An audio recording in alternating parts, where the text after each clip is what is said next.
baby. Yeah. Man, you guys look great. You guys look great. First and foremost, I want to say it's an extreme honor and privilege for me to be in this room. You know, every opportunity I get to do what I love, it's a heavy level of reverence, gratitude, and respect that comes along with it. Simply because I never thought I would be doing what I'm doing. Right? I'll never forget, they put me in public speaking when I was in college. I dropped the class on the second day. I despised it.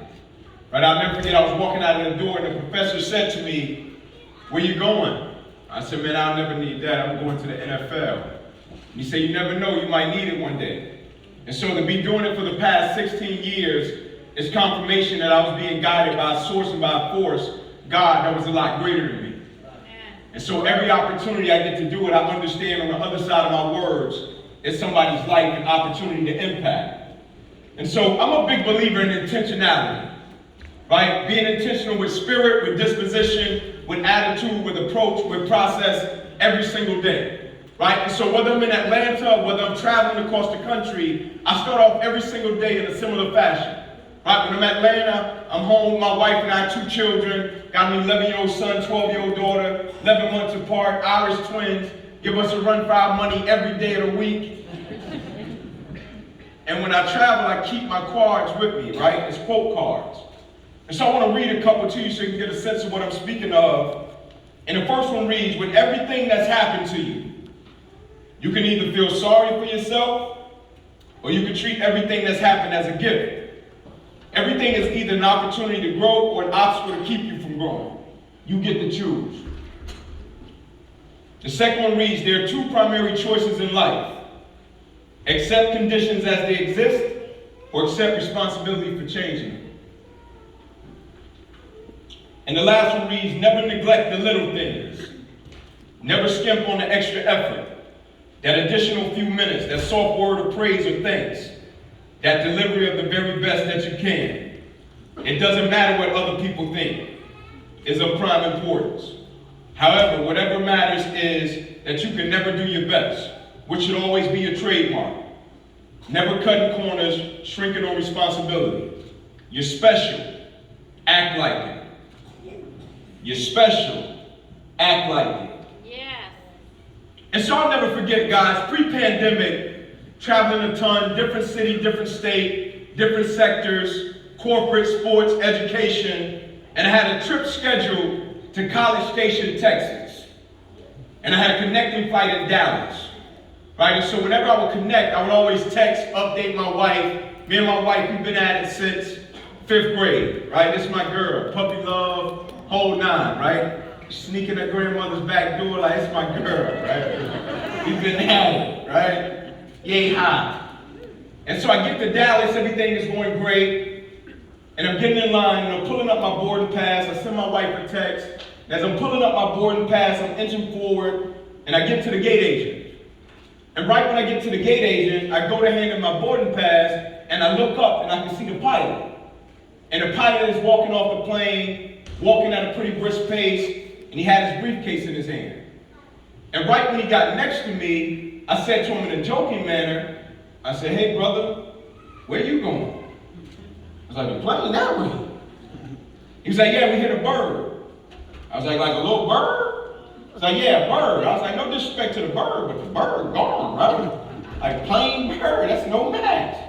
He was like, "Yeah, but sometimes it can be blood on the plane. Sometimes things can dent the plane. It's just a protocol we got to go through, so we got to sit down and we got to wait it out." I said, "Great, man, I travel a lot. Would you mind if I sit beside you? I just want to understand the protocol." God was nice as all get out. We introduce ourselves. I take a seat and he says to me, "Inky, we'll be fine unless they bring the plane tow truck." He said, "If they bring the plane tow truck, we'll have to wait 2.5, maybe even 3 hours." Right? Been traveling 16 years, never heard of a plane tow truck in my life. Within 3 minutes, what do you think showed up? A freaking plane tow truck.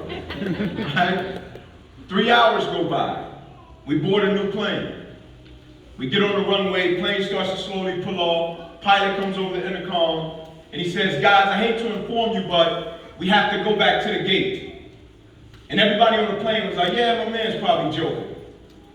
And then he follows it up and says, "No, they forgot to load the luggage." And the people lose it. And I believe I was sitting next to the maddest guy on the plane. My man started smacking the seat, smacking the window. And he was so mad, he was starting to make me mad. I don't even like getting mad. Right? And so as we're pulling back up to the gate, I say to him, brother, I just want to see who forgot to load the luggage. Right? I just want to see, man. And as we're pulling back up to the gate, I spot the luggage bin. Never forget it. Two gentlemen on both sides of the luggage bin. Remembered it vividly. One guy had a Sprite, other guy had a Dr. Pepper. Right? It was doing a floss dance like my 11-year-old son. I said, oh, that Live La Vida Loca. There's no luggage on the plane. I said, they chilling.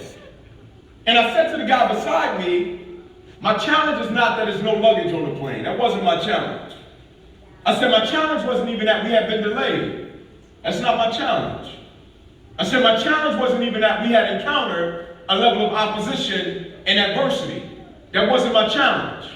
Right? My challenge wasn't even that we had encountered a level of uncertainty. That wasn't my challenge. I'm not one of these people that wake up every single day and look at life as if it's Mayberry. Right? I just don't view life through those lenses. Right? That wasn't my challenge. My challenge was this. As people, I told my buddy last week, I said, as people, we're so arrogant. I said, we walk around as if we're promised something.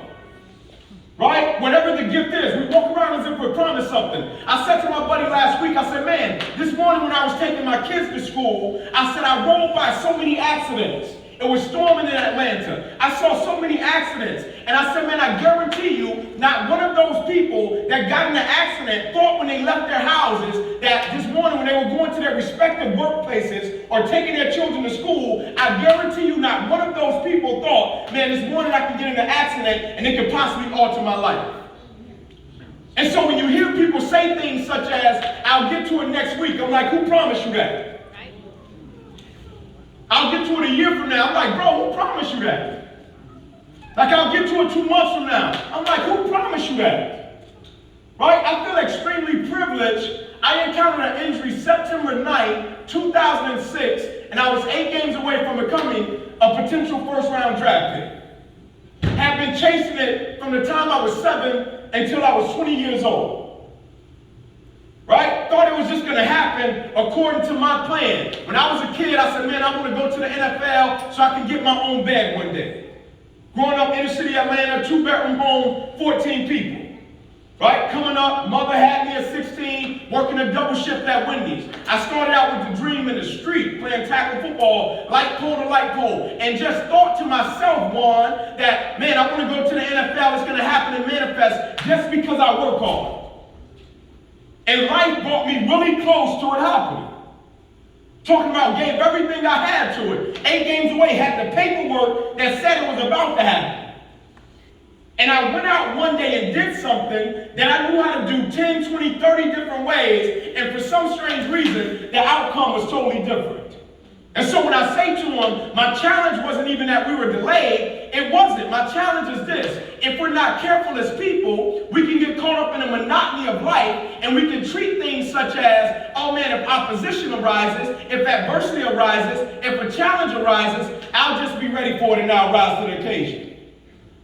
And I think we all know in life, we don't rise to the occasion, we revert back to our training.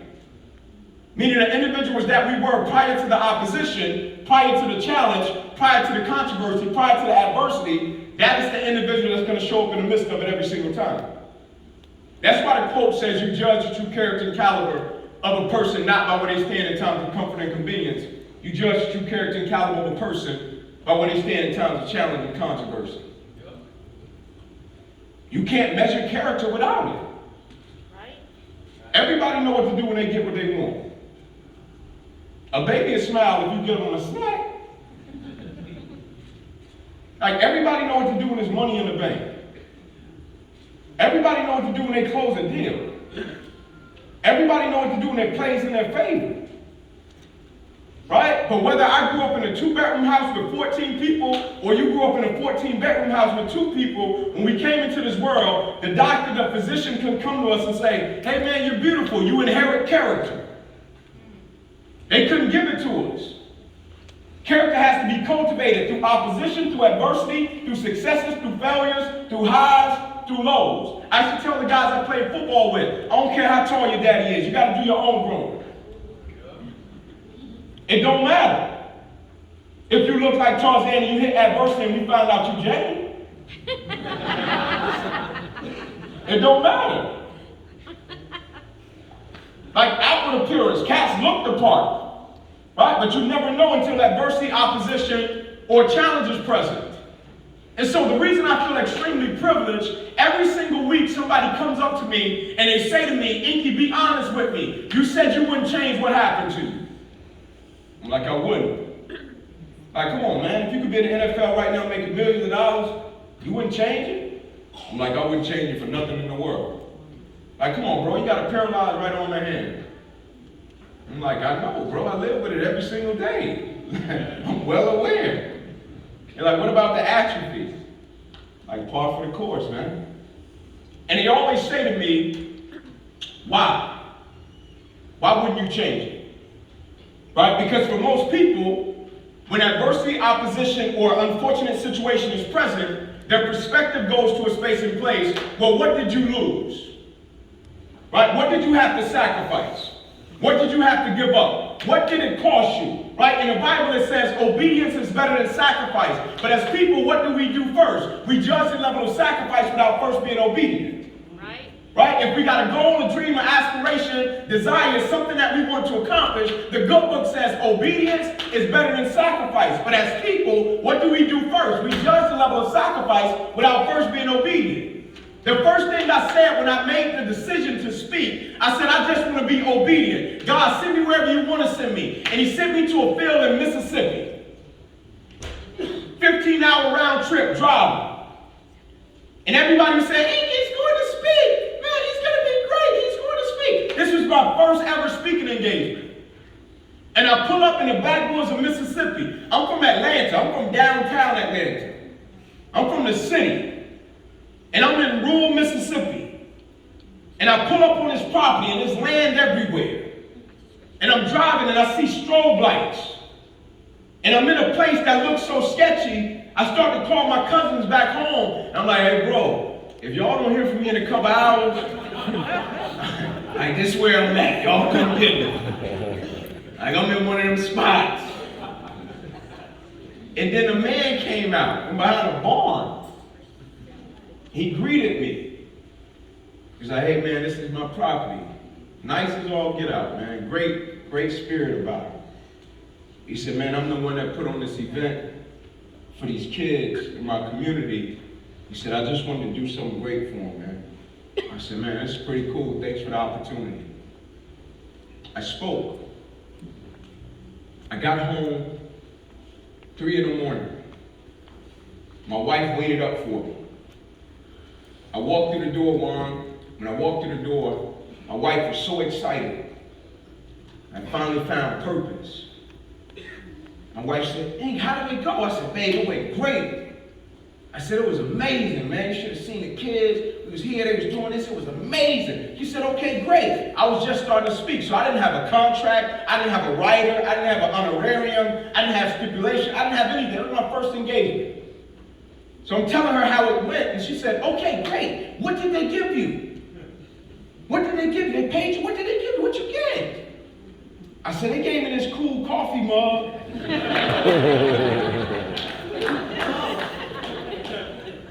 She said, you sure that's what you're supposed to be doing? I said, yeah, it felt right. She said, go for it. Been doing it for 16 years ever since. I'm working with Chick-fil-A, Home Depot, Nike, Uber, some of the biggest companies in the world, and never went to one organization, Rams, never went to an organization and said, hey man, can you hire me to speak?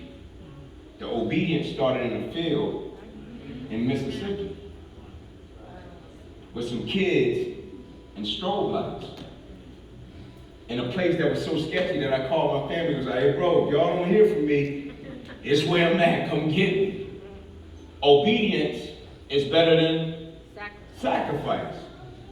Right? Write that down for me if you got a pen or a pad, or put it in your notes for me. Obedience is better than sacrifice. First down, amen. Amen. And so when they say to me, why wouldn't you change what happened to you? Right? I was in St. Louis in the middle of the pandemic speaking, and I went into a room and I said to him, okay, great, I got it, man. I know how this time period has inconvenienced all of us. Never trying to minimize it, right? Real deal situation. People lost their lives in the world. Like, it's affected people in ways that we never imagined. Right? The landscape of the world has changed. I get it, man. Like, I said to the group, I said, hey, man, can somebody share with me something that they're grateful for as a result of the inconvenience? As a result of the things that don't feel good, as a result of the opposition and adversity. Can somebody in the room share with me something that they're grateful and they're thankful for? A lady stands up and says, I'm grateful I get to talk to my mother every single day in Japan. I know if I was working the same schedule, I never would have got the opportunity to do that. I said, thank you. A gentleman stands up in the back of the room. A man's traps were up to his ears. Looked like he was supposed to be casted in the movie 300. Right? Yo. And he's bawling. He's crying. And he said, I'm thankful I got to watch my first child being born. He said, if I was working the same schedule, I never would have got the opportunity to witness that moment. He said, what's something you're thankful for, eh? I said, man, brother, I'm thankful for 3 p.m. He said, why 3 p.m.? I said, man, 3 p.m. most days I get to be in a carpool line picking my kids up from school. He said, a carpool line? I was like, yeah, I've been racing cats to be the first one in that carpool line. He said, a carpool line? I was like, yeah, the carpool line, but not the carpool line. He said, what you mean by that? I said, it's more so about training optimism, not fantasy land. Like, put my perspective in a space and place to when uncertainty, adversity, or opposition happens, I can look at a situation and still extract the good and not get so busy complaining about the unfortunate side of the situation that I missed the blessing that's in the situation.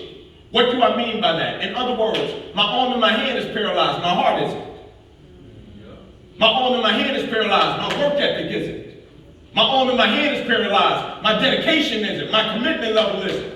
Right? What commitment? Not the shallow stuff, not the cheap stuff, the concrete stuff. The commitment that says, can I stay true to what I said I would do long after the move that I've set it in has left? Right? I'm going to say it again. Can I stay true to what I said I would do long after the move that I've set it in has left? There's going to be a lot of declarations made in this room today because of how one feels. And then we're going to walk out of the door, and tomorrow morning we're going to wake up, and life is going to punch us slap dab in the mouth. Mike Tyson, one of the greatest quotes of all time. Everybody got a plan until they get punched in the mouth. One of the greatest of all time. Right? We all got plans. That's why I say, can we stay committed to what we said we would do long after the move that we've set it in has left? I used to say to guys I played football with, I used to ask them one question. Can we be committed to the process of what we're doing without being emotionally attached to the results of what we're doing? In other words, if the result and the outcome changes, does it change who we are and what we said we want? Right? Because I'm a firm believer in life, people don't burn out, people don't quit, and people don't shortchange because of what they do. In life, people burn out, people quit, and people shortchange because life makes them forget why they do it. And so when they say to me, why wouldn't you change what happened to you? They often follow it up and say, did you do anything different the day your career ended? Right? The day was September 9th, 2006. Third best day that's ever happened to me outside of marrying my wife and having our 2 children. They always say, man, did you do anything different on that day? Did you wear anything different? Was your preparation any different? Like, no, man. Like, my preparation was the exact same. Say, man, I showed up at the stadium the exact same time. Like, I wore the exact same pads. Like, my pregame routine, exact same. Like, bro, I listened to the same pregame music.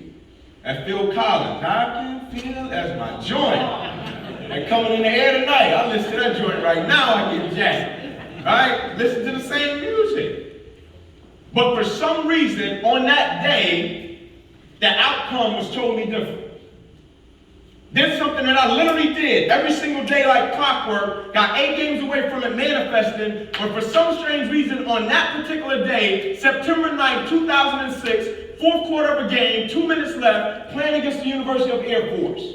Potential first round draft pick. Remember getting my paperwork and calling my mother and grandmother on a 3-way and saying, after this season, our lives are about to change forever. We will never miss another meal. And I'm in the position, literally, to make it happen. And I go and do something that I knew how to do several different ways, and the outcome changed. The fragility of life. Right? You say things to people like, hey man, don't take what you do for granted, and they treat it like it's a cliche or a cute quote.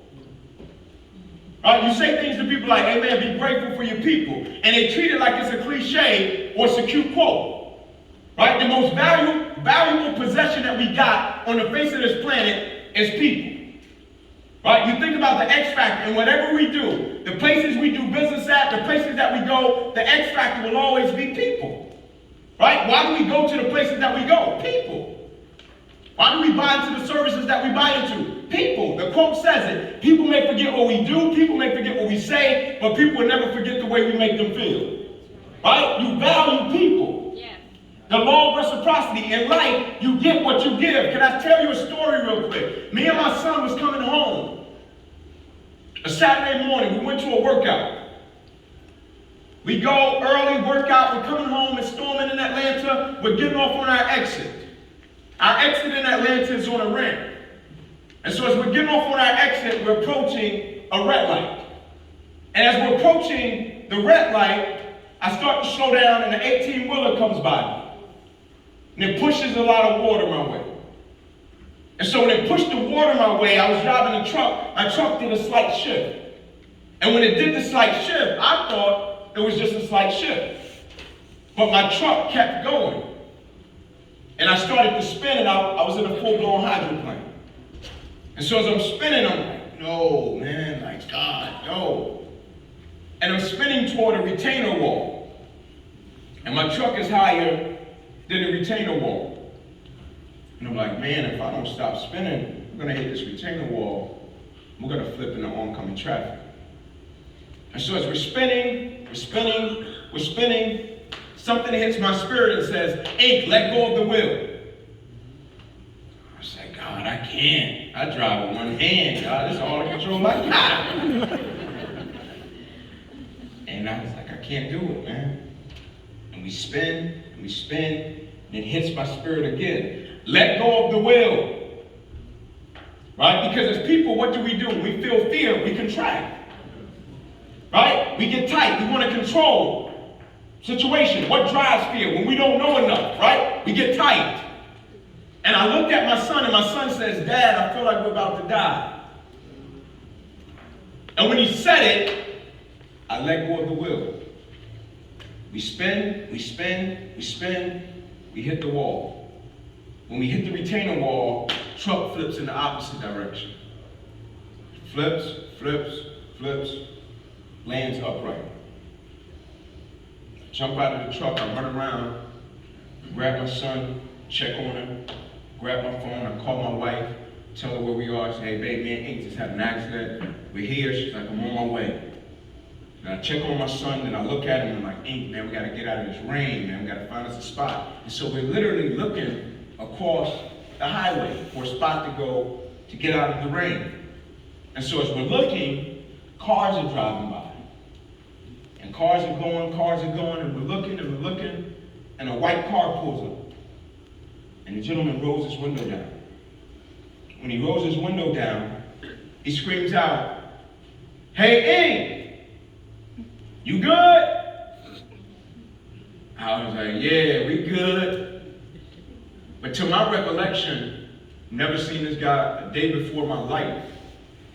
And I'm not one of these guys, just everywhere I go, somebody knows who I am. He said, I'm gonna pull over. I'm gonna help you and your son get out of the rain. I said, man, it's nice of that dude to do that. He pulled over, and my son walked up to the car. He said, yeah, man, just get in the back, man, get out of the rain. And so I put my son in the back seat. I go to get in the back seat. My son says, hey, Dad, your arm is bleeding pretty bad. I look at my arm, I say to the gentleman, hey brother, I don't want to drip this blood in your car, man. My wife's on the way. I'm going to just wait until she comes. And so he said, all right, give me a second. I'm going to get out the car with you. And so I just start walking and I'm pacing. And I'm like, man, we really just flipped over. And as I'm walking, the gentleman walks over to me and he taps my shoulder. And when I turned around, he said to me, hey man, you don't remember me, huh? I was like, nah, brother, I can't say that I do. And in my mind, I was like, brother, we just flipped over. We just had a traumatic experience. I can't remember nothing right now. So I went off a friend, brother. He was like, give me a second, man. I'm going to run to the car and get my phone. I was like, all right. Ran to his car. And I'm still pacing because I couldn't believe it. I'd never been in an accident like that. And as I'm pacing, he comes back. He stops right in front of me. And he puts his phone right in my face. It was like, bam! And it was a picture of me and him. I'm talking about we hugging, we cheesing like we brothers. I'm talking about smiling ear to ear. And he said, man, last year was the roughest year of my life. And he said, I was in the airport and I saw you. And he said, I walked past you. And I was like, no, I'm not going to stop. And he said, I stopped. He said, I came over, man. I spoke to you. You were gracious. You were nice to me, man. And you took this picture with me. And he said, when I walked off, I said, God, just please let me see him again. I just want to do for him what he did for me in that moment. He said, just let me see him again. He said, I didn't know it was going to be today. He said, when I saw the truck flipping, I didn't know that was you until I saw you run around and you grabbed your son out. He said, this is my exit too. He said, so when I was pulling up, he said, I was thinking, man, I can't believe that's him. And in my mind, I'm like, bro, I can't believe we just flipped over. But even in the midst of adversity and opposition, I was like, God, you cold-blooded. Because in that moment, God just gave me back what I gave to a brother a year prior. Right? Valuing people. Why do we do what we do? But we live in a world that's so transactional. Right? We treat people like transactions. We treat things like transactions. We don't value anything. If it doesn't turn out the way we want it to, I say to my friends often, if a situation doesn't play out in your favor, don't waste the experience. There's always lessons and blessings for different stages and phases. And so can I be honest with you? When I got injured, the night I got injured, I didn't think my injury was this bad. I thought I had a stinger, maybe a broken arm. Right, so even when I was lying on the field after I went to make the tackle and the guy hit me and it seemed as if every breath in my body left and I fell to the ground and blacked out, I still didn't think it was this. I remember as I was lying there, my guys came over to me and said, hey, get up, let's rock. I said, I can't. So what you mean you can't? I said, I can't move. There's a shot going from the crown of my head to the bottom of my feet. I can't feel anything. Shock eventually left, but it stayed my right arm and hand. I remember them bringing the spine board out, put me on the spine board, wheel me off the field, put me in the ambulance. I remember saying to my father in the ambulance, Pops, I got him, right? I put it on him, right? He said, yeah, son, I think you got the worst part of this. He said, we'll get you over to the hospital, run a couple tests, ink is bald, things happen, you'll be fine. They get me over, they run their tests, they put me in a room, my mother comes in. My mother's old school, man, tough as nails. She comes in the room, she's smiling, kisses me on my forehead, cracks a joke, says, Ink, you'll be fine, it's bald, things happen, you'll be good. And she goes to exit the room, and I'll never forget, I watched my mother exit the room and she made a left. When she made the left, I remember flipping my head back to the left. When I flipped my head back to the left, I remember seeing the head doctor. He was running in my direction and he was screaming. Now, I'll never forget him saying, guys, get in here, we gotta rush this kid back to emergency surgery. He's about to die. I remember saying to him, like, die? Like, away from me and die? I said, man, what happened? Everything was so calm and cool, what happened? He said, we went in to look at the test, we noticed you have ruptured your subclavian artery, your main artery in your chest, you're bleeding internally. So we gotta rush you back and take the main vein out of your left leg, plug it into your chest in order to save your life. He said, oh, I guarantee you won't be alive anymore. You'll bleed out. I said, let's go.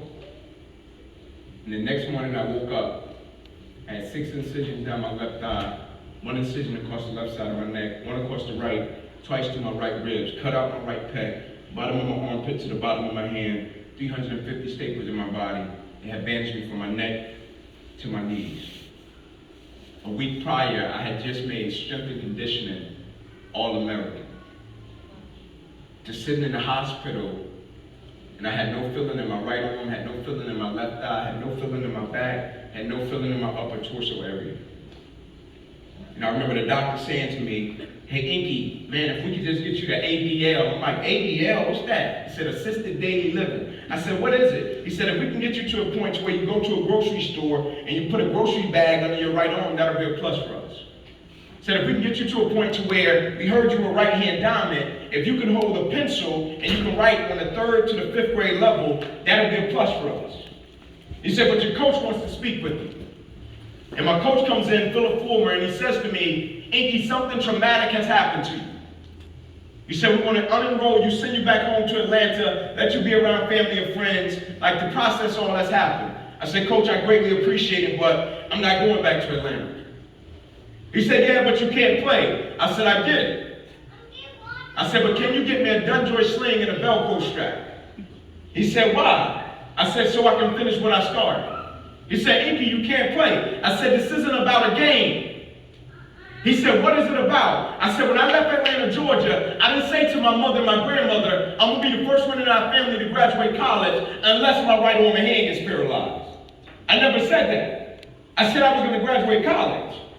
And so conditions didn't matter. External factors didn't matter. I didn't say to my teammates, man, I'm going to be a great teammate unless I could no longer make it to the NFL. I said I was going to be a great teammate. And so they saved my life Saturday. I was back in the sandpit Tuesday, not because I was chasing a dream or NFL any longer. I was back in the sandpit the next Tuesday because I wasn't going to allow external factors to dictate what I brought into the world. Like, people are amazing, man.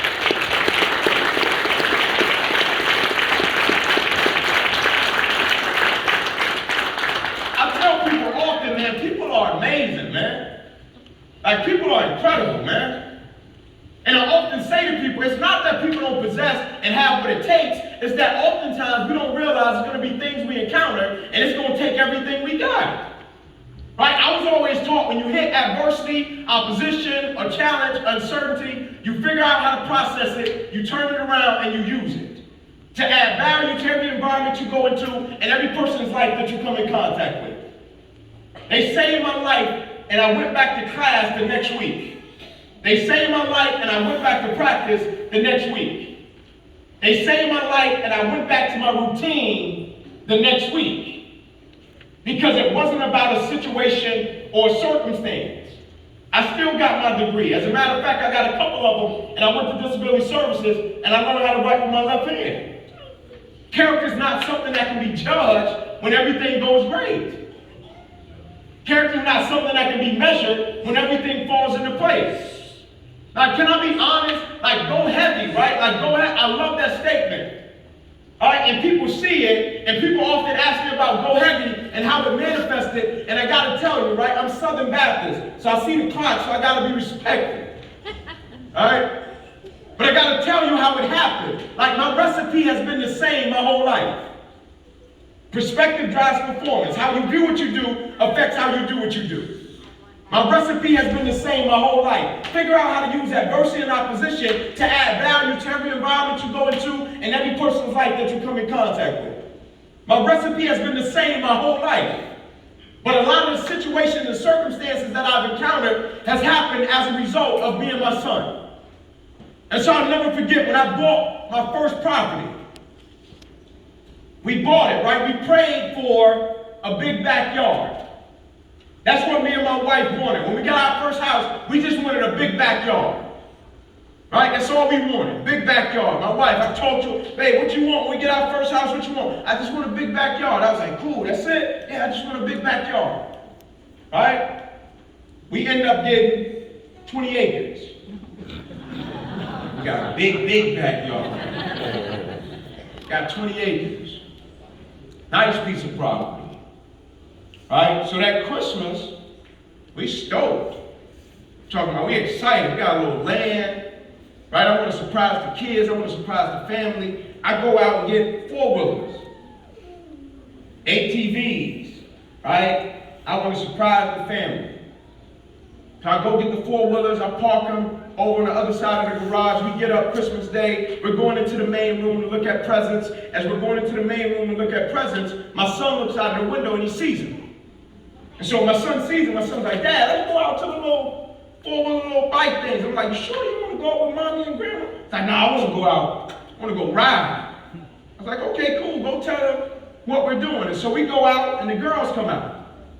So it's my mother, my wife, my little sisters. They all come out. And as soon as my wife sees them, my wife's like, no, I'm like, babe, look, four-wheelers. Like, cool, we got land. Let's ride. He was like, no, I was like, man, ain't gonna go for a ride, babe. What you think? She's like, no, don't do it. It's dangerous. Oh, that's cool. It'll be fine. And so the way I teach my kids, I teach them in code words. So if something happens really quick, if we find ourselves in an intense situation, I can throw out a word and they can identify with the word and know exactly what it means. So whenever we're doing something and it gets kind of sketchy or shaky or it's an intense situation, we use words. So if something goes wrong really quick, I can just say a word, they can catch it. So I'm teaching Ink about the four-wheeler. I said the first two code words are skinny and wide. I said, now Ink, when we're turning, you want to turn skinny because if you turn wide, sometimes like it might be a bad situation if we hit a hump and you could throw Dad off here. I said, you got it? Got it. I said, now the next two code words are light and heavy. I said, when I say light, you take it off the throttle a little bit, press it, we're going to ride by, do a little presidential wave, we're going to style and we're going to profile. Got it? Yes, sir. I said, now when I say heavy, you mash it. We pedal to the metal. You put it to the floor. We going. Got it? Got it, Dad. They turn on the music. We start riding. So I'm light, heavy, go, he's getting it.